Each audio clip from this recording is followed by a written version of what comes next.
You know, sometimes reality is stranger than fiction. If you had told me a week ago that the global silver market, a market worth hundreds of billions of dollars, would be brought to its knees because the President of the United States wants to buy a frozen island in the North Atlantic, I would have told you to check your medication. But here we are. It is Sunday, January 18th, 2026, and the world has just changed. By now, you have probably seen the headlines.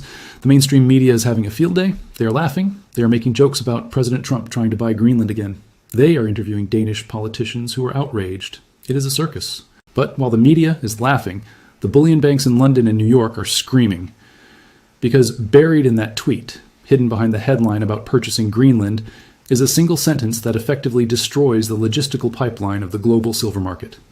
President Trump has announced a 10% tariff on all imports from 8 European nations, including the United Kingdom, starting on February 1st. And if a deal for Greenland is not reached, that tariff jumps to 25% on June 1st. To the average person, this sounds like a trade dispute. It sounds like politics. But to the risk manager at JP Morgan or HSBC, this is a nuclear bomb. Let me explain why. The global silver market relies on a concept called fungibility. It relies on the idea that a 1,000-ounce bar of silver in London is the exact same thing as a 1,000-ounce bar of silver in New York.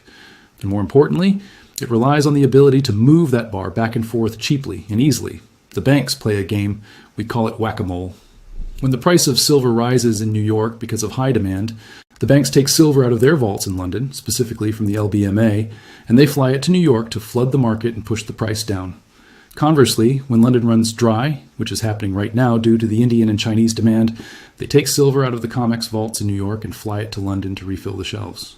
This constant flow of metal across the Atlantic Ocean is the lifeline of the suppression scheme. It allows the banks to pretend that there is always enough silver because they can just shuffle it to wherever the fire is burning hottest. But what happens when you put a 10% tariff wall in the middle of the Atlantic Ocean? The United Kingdom is on the tariff list. The LBMA is located in London, which is in the United Kingdom. This means that starting February 1st, if a U.S. bank ships silver to London to bail out the LBMA, and then tries to bring that silver back to the U.S. later, they will have to pay a 10% tax on the value of the metal. At $90 an ounce, that is a $9 tax per ounce. That destroys the profit margin. It destroys the arbitrage. It makes the whack-a-mole game mathematically impossible to play. Essentially, President Trump just turned the United States border into a one-way valve for silver. Metal can come in, perhaps, if it comes from a non-tariff nation like Mexico, but metal cannot leave for London because if it leaves, it can never come back without a penalty that wipes out the bank's equity. This creates a trapped inventory scenario. The risk managers at the major banks are looking at this tweet right now on a Sunday, and they are issuing a stop move order. They are telling their logistics teams to halt all exports. They cannot risk sending metal to London if they cannot get it back. This effectively cuts the LBMA off from the COMEX. It severs the connection between the world's 2 largest pricing hubs. And this is happening at the worst possible moment for London. We know based on the vault data we analyzed in our previous video that London is critically short of physical metal.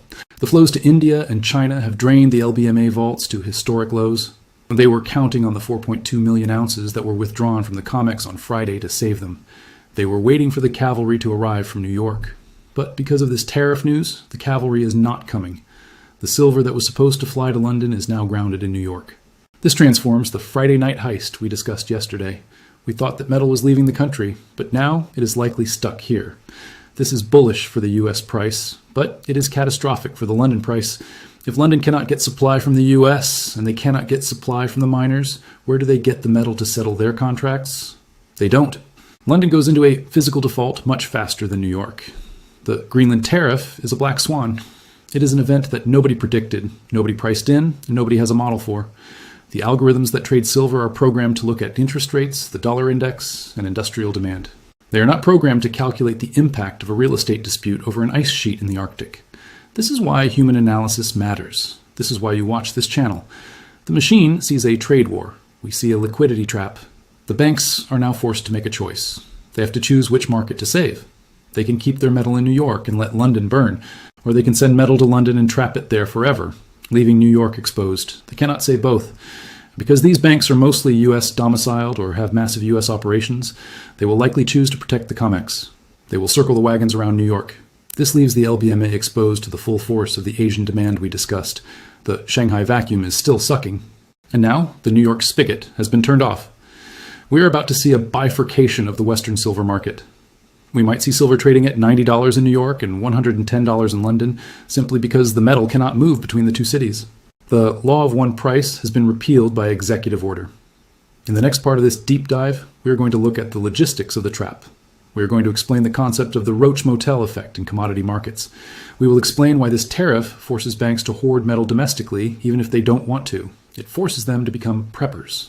And we are going to discuss why this accidental policy might actually be the most effective America First move for critical minerals. It inadvertently secures the domestic supply chain by making it too expensive to export our wealth. The media is laughing about Greenland, but the bankers are crying. And you, the silver stacker, should be paying very close attention. Because the walls of the prison just got higher and the silver is locked inside with you. We need to talk about a concept in commodity trading that is absolute life and death for the bullion banks. It is called the location swap. In a normal world, silver is liquid. It flows like water.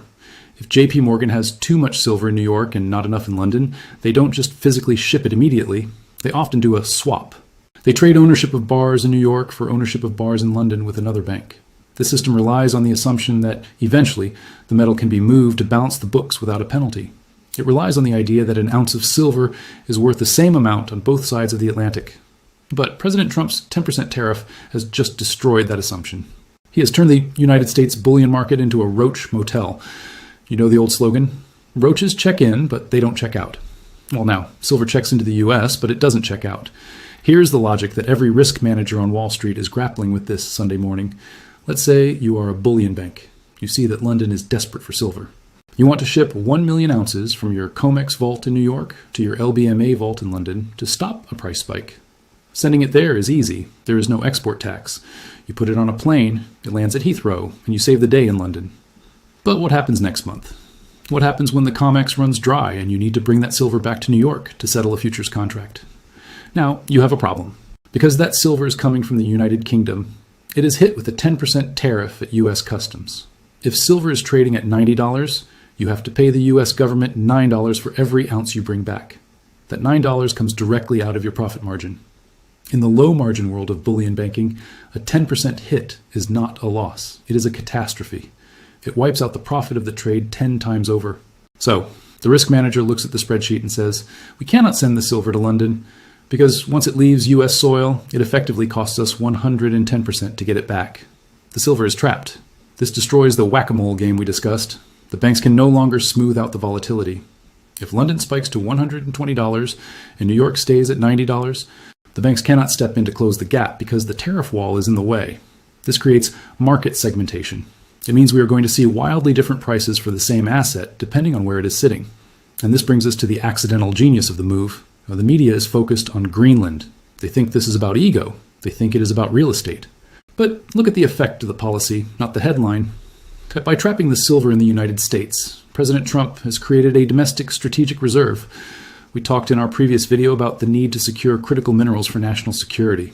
We talked about how the U.S. Mint was running out of metal. Well, this tariff solves that problem instantly. If the banks cannot export silver to London because of the tax risk, that silver stays here. It stays in the COMEX vaults. It stays available for Tesla. It stays available for Raytheon. It stays available for the U.S. Mint. It forces the ghost supply to remain within the borders of the United States. It is America First applied to the periodic table. It forces the rest of the world, specifically Europe and the UK, to fend for themselves. It tells London, you are on your own. You cannot raid our vaults to save your exchange anymore. This puts the LBMA in a death spiral. London is the hub of the global physical trade, where the vast majority of silver flows to India and China.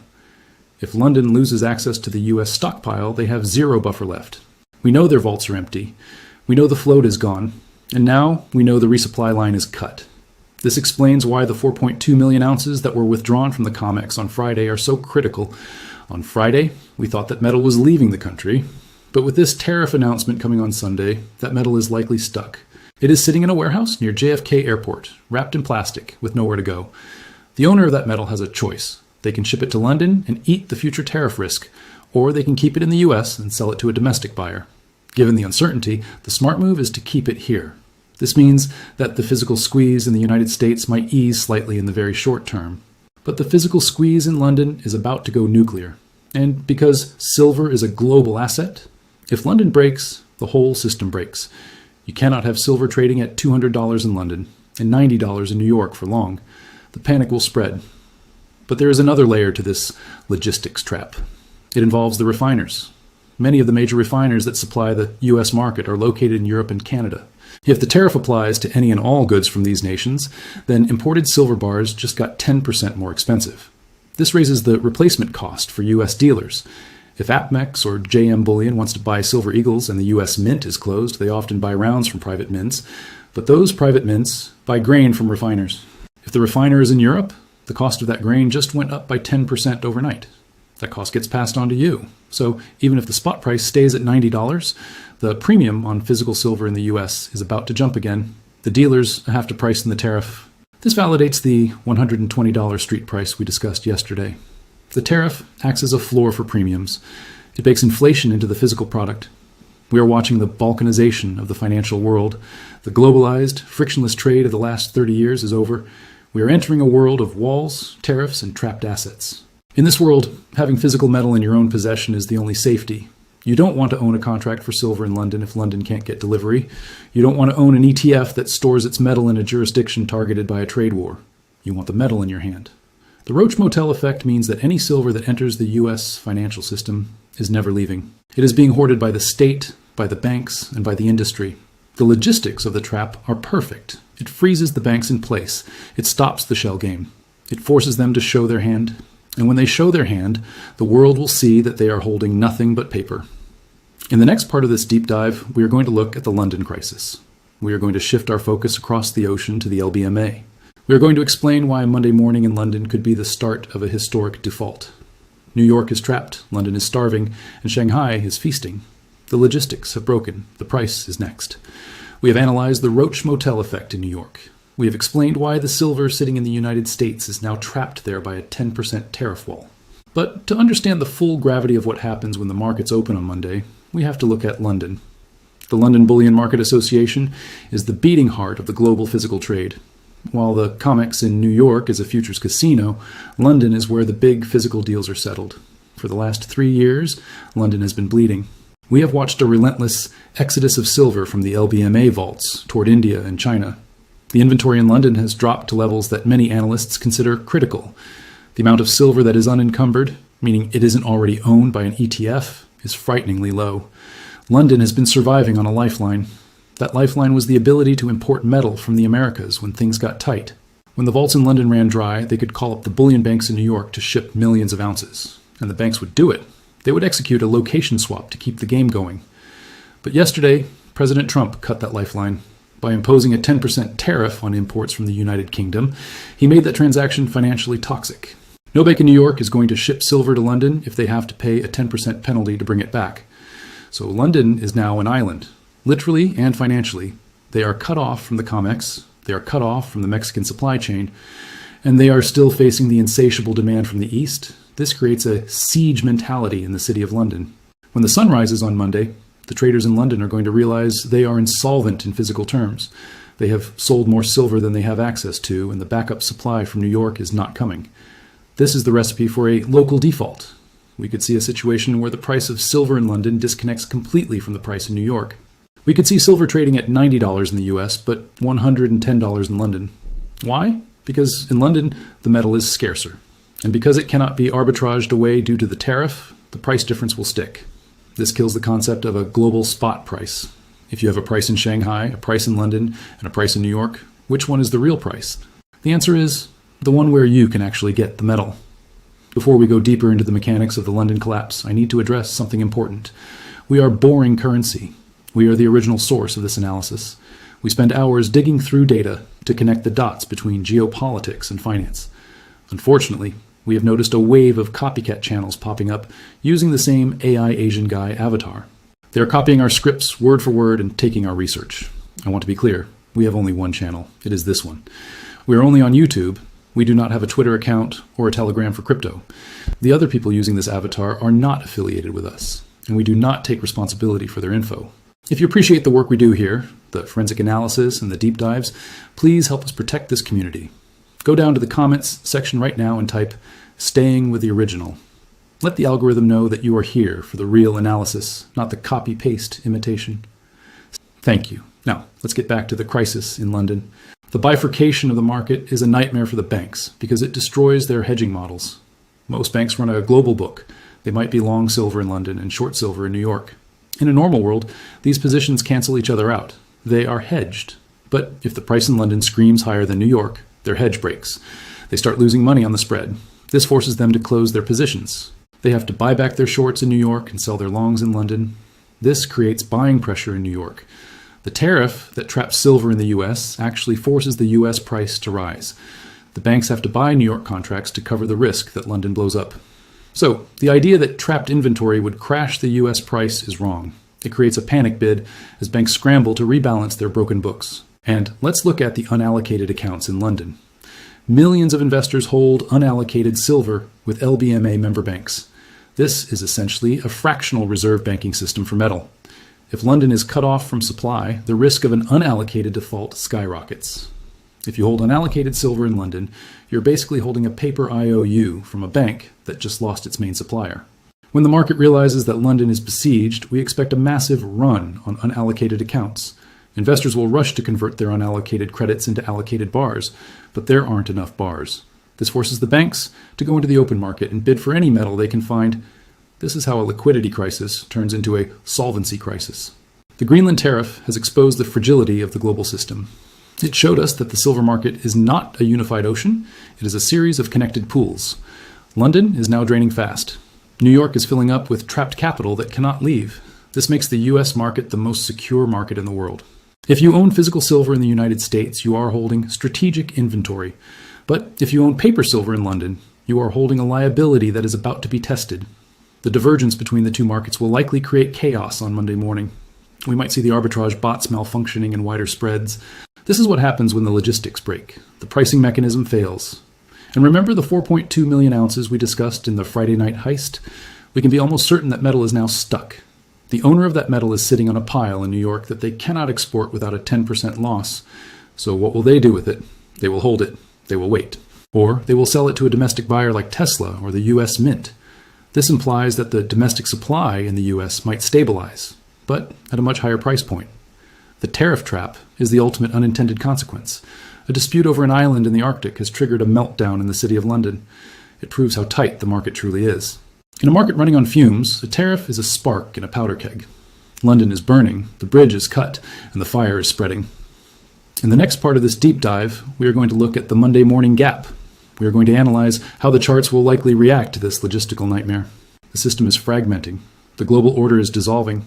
And silver is the only thing that is real. Staying with the original. Don't forget to leave that comment. Now, let's prepare for the Monday open. We have arrived at the conclusion.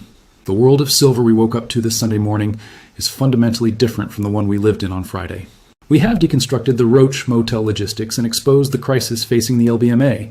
The era of a unified, global, frictionless silver market is over. President Trump's executive order reintroduced the laws of physics and geography into a market that had forgotten them. So, what does the future look like? We're not going to make a prediction for Monday morning's exact open price. The price could gap up $20, or the banks could try to smash it down one last time. Instead, we are going to look at the long-term structure. We are entering the era of regional pricing. In this new era, the price of silver will be determined by where it sits. Metal inside the United States will trade at a premium as strategic silver. Metal in London, however, is now stranded silver, disconnected from production in the Americas. This bifurcation destroys the ability of the commercial banks to suppress the price. Suppression requires certainty and the global flow to bail the banks out. But the tariff introduces basis risk, the banker's nightmare. If the tariff wall prevents moving metal, their hedge falls apart and they are exposed. When banks face unquantifiable risks, they stop shorting and reduce leverage. The paper shorts are leaving the building because the game has become too dangerous. Without artificial suppression, silver will finally be free to find its natural equilibrium. It is a price high enough to incentivize new mining in a world where energy is expensive. It is a price that reflects silver's status as the unsung hero of the digital economy. So, what is the verdict for you, the individual investor? Strategy. Number 1, geographic diversification is dead. In a world of trade wars, moving metal across borders is becoming impossible. The safest place for your silver is where you are. Strategy number 2, ignore the spot price. The spot price you see on TV is now just a math error, an average of 2 broken markets. Value your stack based on replacement cost. If you sold your silver today, could you buy it back? What premium would you pay? Strategy number 3, the long game. The tariff on the UK is just the first domino in a shift toward resource nationalism. Every country is going to start hoarding what they have. We are returning to a world where hard assets are the only collateral that matters. The tariff trap has locked the door. The silver is staying here. As we head into this week, expect chaos and confusing statements from the banks. But you know the truth. You know that the logistics have snapped. We just need to know that the trajectory is up and the floor is solid. The government has inadvertently rigged the game in favor of the physical holder. So hold your position. Do not get shaken out by the volatility. Eventually, the price will settle much, much higher than $90. Thank you for being part of the boring currency community. We know there are copycats trying to steal our work, but you are here because you want the research. You want the dots connected. Leave a comment saying staying with the original to let us know you are part of the real team. The week ahead will be one for the history books. Stay safe and keep your eyes on the physical reality, not the paper illusion. We will see you on the other side of the open. Subscribe.